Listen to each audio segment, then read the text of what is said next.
Hello दोस्तों, नमस्कार। आज हम ऐसे विषय पर बात करने वाले हैं जिसका अत्यधिक महत्वपूर्ण योगदान है।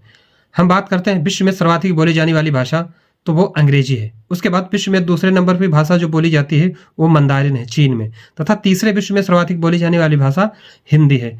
इस प्रकार हम देखा जाए संवैधानिक भाषा के विकास में बात करते हैं तो भाग 17 में राजभाषा का उल्लेख किया गया है, जिसमें अनुच्छेद 343 से लगा करके 351 तक, क्योंकि अनुसूची 8 में कितनी भाषाओं को सम्मिलित किया गया है। तो अनुसूची 8 में मूल संविधान में कुल हमारे पास 14 भाषाएं थी, लेकिन अनुसूची 8 के अंतर्गत वर्तमान में हमारे पास 22 भाषाओं को सम्मिलित किया गया है। जैसे बात करते हैं कि मूल संविधान में 14 भाषाएं थी और वर्तमान में कितनी 22 भाषाएं हैं।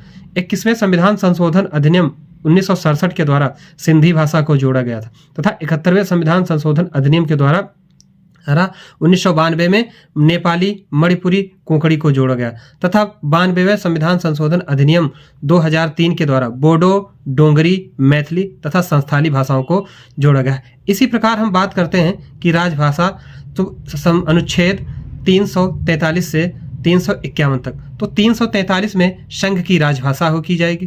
344 में राजभाषा के लिए एक आयोग बनाया जाएगा, जैसे बीजी खरे आयोग, तथा 345 में राज्य की राजभाषा होगी, तथा 346 में राज्यों के संघ के बीच पत्रादि की भाषा, 347 में राज्य की जनसंख्या द्वारा बोली जाने वाली भाषा का उल्लेख है, तथा 348 में उच्चतम न्यायालय एवं उच्च न्यायालय के द्वारा जो अधिनियमों या विधेयकों में प्रयोग की जाने वाली भाषा, तथा 349 में भाषा संबंधित विधियां, और 350 में व्यथ निवारण की बात की गई है, और 350 का में प्राथमिक स्तर पर मातृभाषा में शिक्षा दी जाएगी।